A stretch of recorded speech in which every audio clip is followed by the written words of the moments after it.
नमस्कार दोस्तों, स्वागत है आप सभी का स्पेशल गुरुजी यूट्यूब चैनल पर। तो दोस्तों, DSSB का एडवर्टाइजमेंट नंबर 5/2023 और एडवर्टाइजमेंट नंबर 6/2023 जिसमें सभी नॉन टीचिंग वैकेंसीज DSSB ने निकाली हैं, उसका डिटेल एडवर्टाइजमेंट और PDF DSSB की वेबसाइट पर आ चुकी है। आज की इस वीडियो में हम जानने वाले हैं कौन कौन सी वैकेंसी है, उसमें कौन से कैंडिडेट्स अप्लाई कर सकते हैं, क्या क्वालिफिकेशन मांगी गई है, एज रिलैक्सेशन कितना मिलेगा और इस एग्ज़ाम का सिलेबस क्या रहने वाला है। दोस्तों, DSSB ने अपने एडवर्टाइजमेंट में इस बार काफ़ी सारे चेंजेस किए हैं, इसलिए जितने भी कैंडिडेट्स नए हैं, इसके अलावा जो पहले से DSSB का फॉर्म भरते आ रहे हैं, उन सभी को काफ़ी सारे नए चेंजेस यहाँ पर देखने को मिलने वाले हैं। क्योंकि दोस्तों, इस बार DSSB ने अब कंबाइंड पोस्ट एग्जामिनेशन का फैसला लिया है, यानी अलग अलग पोस्ट के लिए अलग अलग एग्जाम नहीं होगा, सभी पोस्ट का एक कॉमन एग्जाम लिया जाएगा। तो किस तरीके से कॉमन एग्जाम लेंगे, आपकी पोस्ट की प्रेफरेंस क्या भरी जाएगी, सारी बातें इस वीडियो में बताने वाला हूं। तो सभी कैंडिडेट्स जो इस वैकेंसी में अप्लाई करना चाहते हैं, अपनी पूरी जानकारी लेने के लिए इस वीडियो को जरूर देखिए। पहले हम बात करने वाले हैं दोस्तों एडवर्टाइजमेंट नंबर 6/23 की। पोस्ट कोड इसका 803/2023 है, ये आपको हमेशा याद रखना होगा। फॉर्म इसके 9 जनवरी से शुरू हो जाएंगे 2024 में और लास्ट डेट इसकी 7 फरवरी 2024 रहेगी। यहाँ पर दोस्तों अलग अलग दो डिपार्टमेंट हैं, लेकिन दोनों की सेम पोस्ट हैं। एक डिपार्टमेंट है MCD दिल्ली, दूसरा है न्यू दिल्ली म्यूनिसिपल कॉर्पोरेशन। ये दोनों ही ऑटोनोमस बॉडी है दोस्तों, लेकिन दोनों अलग अलग बॉडी हैं, आप नाम से कंफ्यूज ना हो। ये दोनों अलग अलग डिपार्टमेंट है। अलग अलग डिपार्टमेंट में यहाँ पर MCD में 89 पोस्ट हैं सेक्शन ऑफिसर की, और न्यू दिल्ली म्यूनिसिपल कॉर्पोरेशन में 19 पोस्ट हैं। टोटल मिला के दोनों डिपार्टमेंट की 108 पोस्ट हैं। तो दोस्तों पहले ये होता था कि अलग अलग डिपार्टमेंट की सेम पोस्ट होती थी, लेकिन एग्जाम अलग अलग लिया जाता था। लेकिन अब DSSB ऐसा नहीं कर रहा है, ये अलग अलग डिपार्टमेंट है, सेम पोस्ट है, इसलिए दोनों पोस्ट का एक ही पोस्ट कोड रखा है 803/23। इनका एग्जाम भी एक ही होगा।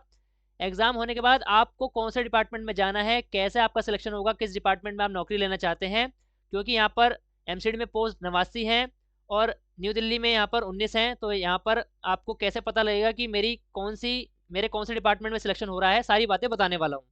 7 फरवरी लास्ट डेट है दोस्तों फॉर्म भरने की। केवल और केवल ऑनलाइन एप्लीकेशन फॉर्म यहाँ पर सबमिट होगा। जो पहले से DSSB का फॉर्म भरते आ रहे हैं उनको ये बात पता है। एलिजिबिलिटी की अगर बात करें दोस्तों, यहाँ पर सेक्शन ऑफिसर की पोस्ट के लिए डिग्री इन एग्रीकल्चर और in science with botany as a subject from a recognised university और इक्विवेलेंट। तो दोस्तों ये दो डिपार्टमेंट है, और दो डिपार्टमेंट होने की वजह से यहाँ पर इनके जो रिक्रूटमेंट रूल्स हैं उसमें भी थोड़ा सा अंतर देखने को मिल जाएगा। यानी अलग अलग डिपार्टमेंट सेम पोस्ट के लिए आपसे अलग अलग क्वालिफिकेशन या थोड़ी बहुत चेंजेस के साथ क्वालिफिकेशन मांग सकता है। जैसे कि पहली अगर पोस्ट की बात करें, यहाँ पर MCD की वैकेंसी है 89। इन्होंने मांगा है डिग्री इन एग्रीकल्चर और in science with botany as a subject from recognised university और इक्विवेलेंट। डिजायरेबल है यहाँ पर experience in the field of और ornamental horticulture landscape gardening. Essential यहाँ पर कुछ भी नहीं है। एज लिमिट यहाँ पर 18 से 27 साल रखी गई है और यहाँ पर रिलैक्सेशन मिला है। तो दोस्तों यहाँ पर रिलैक्सेशन है रिलैक्सेबल फॉर गवर्नमेंट सर्वेंट। जो गवर्नमेंट सर्वेंट है पहले से उनके लिए रिलैक्सेशन है, और एम्प्लॉय है MCD के, उनको 37 साल तक की एज का रिलैक्सेशन यहाँ पर मिला है। इसके अलावा जो रिजर्व कैटेगरी है SC ST OBC और पर्सन विद डिसेबिलिटी, उनको पैरा 8 में यहाँ पर रिलैक्सेशन की बात दी गई है, अभी आगे पढ़ने वाले हैं। इसके अलावा जो कॉन्ट्रेक्चुअल एम्प्लॉयज हैं उनको भी यहाँ पर मैक्सिमम 5 साल का यहाँ पर रिलैक्सेशन मिल सकता है, जितना वो काम करेंगे। यानी 1 साल अगर काम किया है तो कम से कम 180 दिनों का उनको रिलैक्सेशन मिलेगा, और मैक्सिमम वो 5 साल के हिसाब से रिलैक्सेशन ले पाएंगे। आगे बढ़ते हैं। दूसरा यहाँ डिपार्टमेंट है न्यू दिल्ली म्यूनिसिपल कॉर्पोरेशन। इन्होंने भी सेम पोस्ट निकाली है सेक्शन ऑफिसर की, लेकिन इनकी पोस्ट यहाँ पर कम है, 19 पोस्ट है। अब यहाँ पर इन्होंने क्वालिफिकेशन क्या मांगी है आप यहाँ पर देख सकते हैं। इनकी क्वालिफिकेशन में थोड़ा सा अंतर देखने को मिल रहा है। 1 क्लास और 2 class degree in BSc agriculture with 2 year experience in ornamental horticulture landscaping in government और सेमी गवर्नमेंट और ऑर्गेनाइजेशन और रिप्यूट। तो इस तरीके से इन्होंने क्वालिफिकेशन मांगी है। तो दोस्तों आपके मन में क्वेश्चन उठ रहा होगा कि मेरे पास न्यू दिल्ली वाली क्वालिफिकेशन है लेकिन MCD वाली क्वालिफिकेशन नहीं है। तो दोस्तों यहाँ पर आप दोनों में से कोई भी अगर एक डिपार्टमेंट की क्वालिफिकेशन पूरी कर रहे हैं तो आप फॉर्म भर पाएंगे। आपसे जो प्रेफरेंस है वो आपका सिलेक्शन होने के बाद, जब आप डोजर भरेंगे, आपसे डॉक्यूमेंट मंगाए जाएंगे, उस टाइम पे आपसे पूछा जाएगा कि आप दोनों में से कौन से डिपार्टमेंट में जाना चाहेंगे। तो ये बात की बात है। इसके बाद दोस्तों यहाँ पर एज रिलैक्सेशन में आपको अंतर देखने को मिलेगा। जो न्यू दिल्ली म्यूनिसिपल कॉर्पोरेशन है यहाँ पर एज लिमिट यहाँ पर 18 से 32 साल रखी है, जबकि MCD में इसी पोस्ट के लिए एज लिमिट यहाँ पर 27 साल रखी है। तो काफी अंतर आपको देखने को मिलेगा दोस्तों। यहाँ पर बाकी रिलैक्सेशन पैरा 8 में देखने को मिलेगा, और कॉन्ट्रेक्चुअल एम्प्लॉयज को यहाँ पर रिलैक्सेशन मिल जाएगा मैक्सिमम 5 साल का और मिनिमम 180 दिनों का। यहाँ पर न्यू दिल्ली म्यूनिसिपल कॉर्पोरेशन वालों को यहाँ पर जो गवर्नमेंट एम्प्लॉय है उसका रिलैक्सेशन नहीं मिल रहा है। इसके साथ साथ जैसे एमसीडी वालों को 37 साल की एज लिमिट थी, यहाँ पर न्यू दिल्ली वाले के लिए 37 साल की कोई एज लिमिट नहीं रखी है। आगे बढ़ते हैं फटाफट से एडवर्टाइजमेंट में। लास्ट डेट 7 फरवरी रहेगी, ये बात आपको ध्यान रखनी है क्योंकि ये डेट सबसे ज़्यादा इंपॉर्टेंट है आपके इस पोस्ट के लिए, क्योंकि इसी डेट तक आपके सारे क्वालिफिकेशन के कागज़, सारे रिजर्वेशन के कागज़ पूरे होने चाहिए। इससे पहले और या इस डेट तक, इसके बाद अगर आपका कोई भी कागज़ बनता है तो वो वैलिड नहीं होगा, आप वैकेंसी में एलिजिबल नहीं होंगे। 7 फरवरी रात के 12 बजे तक आप ये फॉर्म भर पाएंगे ऑनलाइन मोड में। फॉर्म भरते समय आपको ध्यान रखना है क्योंकि किसी भी तरह की गलती या यहाँ पर हो जाने पर फॉर्म में किसी भी तरह का करेक्शन का मौका DWS भी नहीं देती। एक बार आपने फॉर्म भर दिया जिस भी डिटेल के साथ, वो फाइनल हो जाता है, उसमें आप बाद में कोई भी करेक्शन नहीं कर पाएंगे। फॉर्म की फीस यहाँ पर DWS द्वारा 100 रुपये ली जाती है सभी जनरल कैंडिडेट से। इसके अलावा रिलैक्सेशन भी है, किनको है बता देता हूँ, सभी महिलाओं को, वुमेन कैंडिडेट्स को। इसके अलावा जो SC ST, person with disability या फिर एक्स सर्विसमैन है, इन सभी के लिए फीस नहीं है, तो इन सभी को फीस नहीं भरनी। चाहे वो जनरल कैटेगरी की महिला हो, चाहे वो रिजर्व कैटेगरी की महिला हो, सभी के लिए फीस फ्री है, यानी ये फॉर्म फ्री है। इसके अलावा सभी जनरल कैटेगरी को और OBC कैटेगरी के कैंडिडेट्स को यहाँ पर, मेल्स को यहाँ पर 100 रुपये की फीस देनी पड़ेगी। बात करते हैं इस एग्जाम के सिलेबस की। सेक्शन ऑफिसर हॉर्टिकल्चर, दोस्तों ये जो एग्जाम है टेक्निकल पोस्ट है, 2 टियर आपका एग्जाम होगा, यानी 2 बार में आपका एग्जाम लिया जाएगा। टियर 1 आपका 200 नंबर का पेपर होगा, 2 घंटे का एग्जाम होगा, 200 क्वेश्चन आएंगे, 200 MCQ होंगे। टियर 1 आपका पार्ट ए और पार्ट बी, सेक्शन ए और सेक्शन बी में यहाँ पर बटा होगा। सेक्शन ए में आपके 5 सब्जेक्ट जो एज यूजुअल पूछे जाते हैं वो 5 सब्जेक्ट होंगे, जिसमें जनरल अवेयरनेस, जनरल इंटेलिजेंस और रीजनिंग, मैथ्स होगी, हिंदी लैंग्वेज होगी और इंग्लिश लैंग्वेज होगी। 20-20 नंबर के 5 सब्जेक्ट होंगे, टोटल 100 नंबर का पार्ट ए रहेगा। पार्ट बी रहेगा आपका सब्जेक्ट स्पेसिफिक, जिसमें हॉर्टिकल्चर के बारे में आपसे क्वेश्चन पूछे जाएंगे 100 मार्क्स का। इसमें दोस्तों पार्ट ए और पार्ट बी जब लिया जाता है तो पार्ट बी जो होता है उसमें आपको मिनिमम क्वालिफाई करना पड़ता है। अगर आपने पार्ट बी में आपकी कैटेगरी के हिसाब से क्वालिफाई नहीं किया, पार्ट ए में मान लीजिए आपके 100 में से 100 आ गए और पार्ट बी पास नहीं कर पाए, तो आप वहीं पर डिस्क्वालीफाई हो जाएंगे। क्वालिफाइंग मार्क्स कितने लाने पड़ेंगे पार्ट बी के लिए, अभी आपको बताने वाला हूँ। तो दोस्तों ये टियर 1 एग्जाम आपका छटने के लिए किया जाता है, इसके मार्क्स फाइनल मेरिट में नहीं जुड़ते। टियर 2 जो एग्जाम रहेगा आपका सिलेक्शन उसके मार्क्स के बेस पर होगा। टियर 2 एग्जाम भी आपका 2 पार्ट में रहेगा। सेक्शन ए जिसमें 150 क्वेश्चन आपसे पूछे जाएंगे 150 मार्क्स के, 75% वेटेज इसका रहेगा। सेक्शन बी आपका इंग्लिश लैंग्वेज पूछी जाएगी आपसे, यहाँ पर 50 नंबर के इंग्लिश के क्वेश्चन होंगे। तो इस तरह से आपका जो टियर 2 रहेगा 2 घंटे का 200 क्वेश्चन यहाँ पर पूछे जाएंगे। क्वेश्चन पेपर आपका हिंदी इंग्लिश दोनों भाषाओं में आएगा। क्वेश्चन पेपर आपका ऑनलाइन होगा, यानी कंप्यूटर बेस्ड ऑनलाइन टेस्ट आपका होगा। DWS द्वारा कोई भी ऑफलाइन एग्जाम अब नहीं लिए जाते। पॉइंट नंबर 4 यहाँ पर पढ़ना जरूरी है, जिसको मैंने हाईलाइट कर रखा है। For applicants of technical post code, जैसा कि ये टेक्निकल पोस्ट है, the mandatory minimum qualifying marks will be applicable only in respect of section B. जैसे कि मैंने आपको बताया कि पार्ट बी क्वालिफाई करना जरूरी होता है, जहाँ पर पार्ट ए और पार्ट बी में क्वेश्चन पेपर आता है जो आपके सब्जेक्ट स्पेसिफिक क्वेश्चन पूछे जाते हैं। There will not be any minimum qualifying marks in section A. However, combined aggregate marks of both section A, B will be reckoned for preparing the final merit list. यहाँ पर बात यह है दोस्तों कि पार्ट ए और part B में 100 question होते हैं, जिसमें पार्ट बी आपको क्वालिफाई करना पड़ता है। मान लीजिए आपके पार्ट ए में 100 में से 100 नंबर आ गए और पार्ट बी में अगर आप जनरल कैटेगरी के हैं तो आपको कम से कम 40 लाने पड़ेंगे। अगर आपके पार्ट बी में 40 में से एक कम रह जाता है, 39 नंबर आ जाते हैं और पार्ट ए में 100 के 100 आ जाते हैं, तो भी आप डिस्क्वालीफाई हो जाएंगे, क्योंकि पार्ट बी में आपको 40 लाने थे। इसी तरीके से जो रिजर्व कैटेगरी हैं, अभी आपको बताने वाला हूं कि उनको कितने लाने हैं। DWSB के एग्जाम में दोस्तों नेगेटिव मार्किंग होती है, एक सही पर 1 नंबर मिलता है, एक गलत होने पर आपका 0.25 नेगेटिव मार्किंग चले जाती है और जो गलत हो गया उसके 1 नंबर भी चले जाते हैं। आगे बढ़ते हैं दोस्तों, अब बात करते हैं नया चेंज क्या हुआ है। सबसे इंपॉर्टेंट है पोस्ट प्रेफरेंस। तो सबसे बड़ा चेंज यहाँ पर DWSB ने अपने जो एडवर्टाइजमेंट है उसमें ये वाला किया है। अब आपके मन में क्वेश्चन उठता है दोस्तों कि DWSB मेरे से पोस्ट प्रेफरेंस किस तरह मांगेगा, क्योंकि अलग अलग डिपार्टमेंट है, पोस्ट सेम है, एग्जाम एक ही लिया जा रहा है। तो किस तरीके से मुझे, मान लीजिए मुझे NDMC में नहीं जाना है, मुझे MCD में नौकरी लेनी है, तो किस तरीके से मुझे मिलेगी, या फिर मुझे MCD में नहीं जाना है, NDMC में नौकरी लेनी है, तो किस तरीके से मुझे डिपार्टमेंट सेलेक्ट करना पड़ेगा। तो वो यहाँ पर देख लेते हैं। The examination will be held for post of section officer for various department. अलग अलग डिपार्टमेंट के लिए एक ही एग्जाम लिया जा रहा है। Detail preference from candidate for the post in respect of department of government of NCT Delhi will be taken at the time of online calling of E dozer. तो यहाँ पर लिखा है जब आपका सिलेक्शन हो जाएगा और आपका मेरिट में नाम आ जाएगा तो सिलेक्शन होने के बाद आपसे ई डोजर मंगाया जाता है। तो जो साथी नए हैं उनको नहीं पता होगा ई डोजर क्या होता है। ई डोजर वो होता है दोस्तों जब आपका सिलेक्शन हो जाता है तो आपसे ऑनलाइन डॉक्यूमेंट अपलोड कराने के लिए बोला जाता है। जो आपने एग्जाम दिया है उसके रिगार्डिंग जो भी क्वालिफिकेशन है उसके रिगार्डिंग आपको सारे अपने डॉक्यूमेंट अपलोड करने पड़ते हैं। तो उसे ई डोजर कहते हैं। ये तब की बात है जब आपका सिलेक्शन हो जाता है। तो जब आपसे ई डोजर मंगाया जाएगा उसी समय पर आपसे डिपार्टमेंट भी पूछा जाएगा कि आप प्रेफरेंस में कौन से डिपार्टमेंट को पहला नंबर देंगे और कौन से डिपार्टमेंट को दूसरा नंबर देंगे। आगे पढ़ लेते हैं।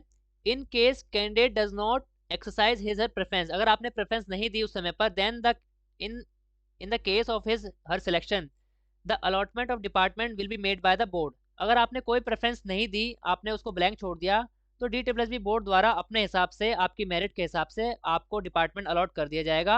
और जब DSSB आपको अपने आप डिपार्टमेंट अलॉट करेगा तो मिले हुए डिपार्टमेंट में आप किसी प्रकार का कोई चेंज नहीं करा पाएंगे। इसलिए प्रेफरेंस अगर आपको भरनी है तो भरनी पड़ेगी। Preferences once confirm at the time of online calling e dozer will be treated as final and will not be allowed to be change subsequently under any circumstances, जो कि मैं आपको बता चुका हूँ। Therefore candidates must be careful in exercising the preference. तो preference भरते समय आपको ध्यान रखना है, एक बार जो भी प्रेफरेंस आप भर देंगे बाद में आप उसमें किसी प्रकार का चेंज नहीं कर पाएंगे किसी भी कीमत पर। तो प्रेफरेंस जब आप भरेंगे सिलेक्शन के बाद तो इन चीज़ों का आपको ध्यान रखना पड़ेगा। सिलेक्शन कैसे होगा, जैसे कि मैं आपको बता चुका हूँ, कंप्यूटर बेस्ड आपका एग्जाम होगा और अलग अलग शिफ्ट में अगर एग्जाम होता है तो DSSB द्वारा नॉर्मलाइजेशन का फॉर्मूला लगाया जाता है, उस हिसाब से आपका सिलेक्शन यहाँ पर लिया जाएगा। अब जैसा कि मैंने आपको बताया था कि पार्ट बी क्वालिफाई करना पड़ता है, जहां पर पार्ट ए और पार्ट बी वाला क्वेश्चन पेपर आता है। तो पार्ट बी में जनरल कैटेगरी वालों को कम से कम 100 में से 40 नंबर लाने पड़ेंगे, ओबीसी दिल्ली वालों को कम से कम 35 लाने पड़ेंगे, SC ST person with disability जितने भी हैं उनको 100 में से कम 30 नंबर लाने पड़ेंगे, तभी वो क्वालिफाई करेंगे। अगर एक भी नंबर कम रह जाता है तो वहीं पर डिस्क्वालीफाई हो जाएंगे।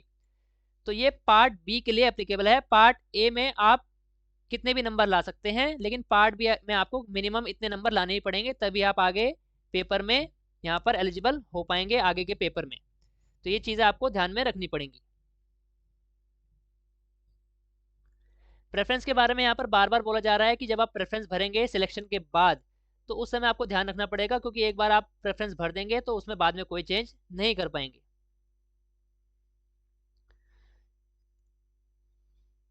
आगे बढ़ते हैं दोस्तों बहुत सारे कैंडिडेट्स का क्वेश्चन रहता है कि कट ऑफ डेट कौन सी डेट होती है। तो दोस्तों फॉर्म भरने की जो लास्ट डेट होती है उसे कट ऑफ डेट कहते हैं, और इस डेट से पहले पहले आपकी सारी क्वालिफिकेशन पूरी हो जानी चाहिए। अगर रिजर्वेशन का कोई सर्टिफिकेट आपको बनवाना है वो भी इस डेट से पहले पहले बन जाना चाहिए, क्योंकि अगर 7 से 8 फरवरी हो जाती है, उस डेट को आपका कोई कागज़ बनता है और आपने फॉर्म भर दिया है, भले ही आपका सिलेक्शन हो जाए आपको डिस्क्वालीफाई कर दिया जाएगा, क्योंकि लास्ट डेट 7 तारीख थी। तो 7 तारीख या उससे पहले पहले आपके सारे कागज़ पूरे होने चाहिए। अब बात आती है दोस्तों बहुत ही ज़्यादा इंपॉर्टेंट कैटेगरी की, जो कि है ओबीसी कैटेगरी।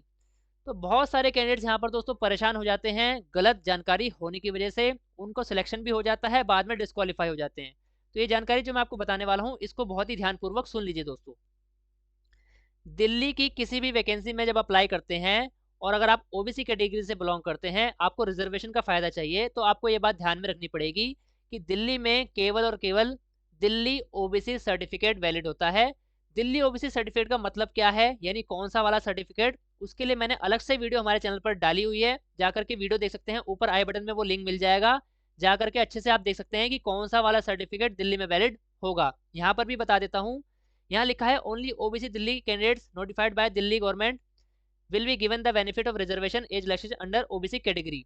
अब इंपॉर्टेंट बात दूसरी यहाँ लिखी है, ओबीसी आउटसाइड, यानी दिल्ली के बाहर के राज्य के जितने भी कैंडिडेट्स हैं जो ओबीसी हैं लेकिन दिल्ली के निवासी नहीं है, will be treated as unreserve candidate and they must apply in UR category. यानी अगर आप हरियाणा के, राजस्थान के, बिहार के या फिर दिल्ली को छोड़ के भारत के किसी भी राज्य से बिलोंग करते हैं, वहाँ के आप निवासी हैं, लेकिन वहाँ का आपके पास ओबीसी सर्टिफिकेट है, तो आप दिल्ली की इस वैकेंसी में ओबीसी में अप्लाई नहीं कर सकते, आपको जनरल कैटेगरी से अप्लाई करना पड़ेगा, क्योंकि दिल्ली में ओबीसी का फ़ायदा केवल दिल्ली के ओबीसी निवासियों को ही मिलता है।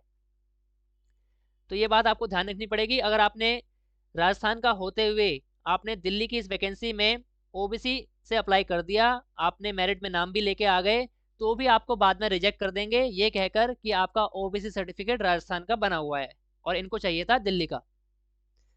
बाकी जितने भी ओबीसी दिल्ली वाले साथी हैं उनको यहाँ पर अपना एनसीएल सर्टिफिकेट हर साल रिन्यू कराना होता है, वो करा के ज़रूर रखें, क्योंकि फॉर्म भरने से पहले पहले आपके पास इस फाइनेंशियल ईयर 2023-24 जो अप्रैल तक चलेगा, इस फाइनेंशियल ईयर का एनसीएल सर्टिफिकेट जिसे नॉन क्रीमी लेयर सर्टिफिकेट कहते हैं वो आपका बन जाना चाहिए। तो आप अभी अप्लाई करेंगे तो हफ्ते भर या 15 दिन में वो बन जाता है, अभी आपके पास टाइम है। अब यहाँ पर एक इम्पोर्टेंट जानकारी ओबीसी वालों को देना चाहता हूँ कि कौन सा ओबीसी सर्टिफिकेट दिल्ली में माना जाएगा। ए पॉइंट और बी पॉइंट में आपको समझ आ जाएगा, आपको ध्यान से सुनना पड़ेगा। OBC certificate Delhi issued by revenue department of Delhi, यानी ऐसा ओबीसी सर्टिफिकेट जो दिल्ली के रेवेन्यू डिपार्टमेंट से जारी हुआ है on the basis of an old certificate issued by any member of individual family Delhi. यानी आपका ओबीसी सर्टिफिकेट अगर आपके पापा या चाचा या दादा के पुराने ओबीसी सर्टिफिकेट के बेस पर जारी हुआ है और उनका सर्टिफिकेट भी दिल्ली से बना होना चाहिए और आपका सर्टिफिकेट भी दिल्ली से ही बना होना चाहिए उनके बेस पर, तो आपका ओबीसी सर्टिफिकेट दिल्ली में माना जाएगा। एक बात हो गई। अब बात करते हैं दूसरी। OBC certificate issued by competent authority outside Delhi to a person belonging to a community duly notified as OBC by Delhi. यहाँ पर एक बात बोली गई है कि मान लीजिए आप राजस्थान के निवासी हैं, मान लीजिए आपका सर्टिफिकेट राजस्थान गवर्नमेंट ने जारी किया है और आपकी जो ओबीसी जाति है वो दिल्ली सरकार द्वारा नोटिफाइड है, यानी वो जाति है जो दिल्ली सरकार ने भी ओबीसी नोटिफाई कर रखी है और आपका सर्टिफिकेट जो है राजस्थान गवर्नमेंट ने जारी किया है। अब इंपॉर्टेंट बात यहाँ पे क्या है, this certificate should have mandatorily been issued on the basis of OBC certificate issued by NCT of Delhi to a family member of the concern person जो कि दिल्ली में रह रहा हो 8 सितंबर 1993 से। यानी मान लीजिए आपके पिताजी दिल्ली में 1993 से रह रहे हों, जो यहाँ पर डेट लिखी है, उनका ओबीसी सर्टिफिकेट दिल्ली से बना हुआ हो और आपने अपना ओबीसी सर्टिफिकेट राजस्थान से बनवा लिया अपने पापा के बेस पर और पापा का सर्टिफिकेट दिल्ली का था, तो भी आपका राजस्थान वाला सर्टिफिकेट चल जाएगा, ऐसा यहाँ पर लिखा है। इस लाइन का मतलब ये निकलता है दोस्तों।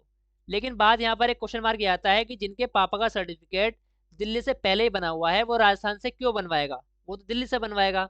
तो ये बातों का आपको ध्यान रखना पड़ेगा। पैरा 8 दोस्तों, रिलैक्सेशन के लिए आपको पढ़ना पड़ेगा कि कौन से रिजर्व कैटेगरी को कितना एज रिलैक्सेशन मिलेगा। SC/ST को 5 साल है, ओबीसी 3 साल, पर्सन विद डिसेबिलिटी को 10 साल और SC/ST को 15 और इस तरीके से रिलैक्सेशन यहाँ पर दिया जा रहा है दोस्तों। तो दोस्तों ये थी पूरी जानकारी हॉर्टिकल्चर की वैकेंसी के बारे में, जो सेक्शन ऑफिसर हॉर्टिकल्चर की वैकेंसी डिटेल्स ने निकाली है। तो मुझे पूरी उम्मीद है आपको ये जानकारी अच्छे समझ आ गई होगी। इसके अलावा इस वैकेंसी के बारे में अगर आपके कोई भी डाउट हैं तो आप कमेंट बॉक्स में पूछ सकते हैं। ऑनलाइन फॉर्म दोस्तों किस तरीके से भरना है, जैसे ही फॉर्म शुरू हो जाएंगे उसकी वीडियो हमारे चैनल पर आ जाएगी। पूरा प्रोसेस आपको बता दूंगा दोस्तों स्टेप बाय स्टेप कि आपको फॉर्म किस तरीके से भरना है, ताकि आप कोई गलती ना करें। हमारे चैनल को दोस्तों सब्सक्राइब कर लीजिए।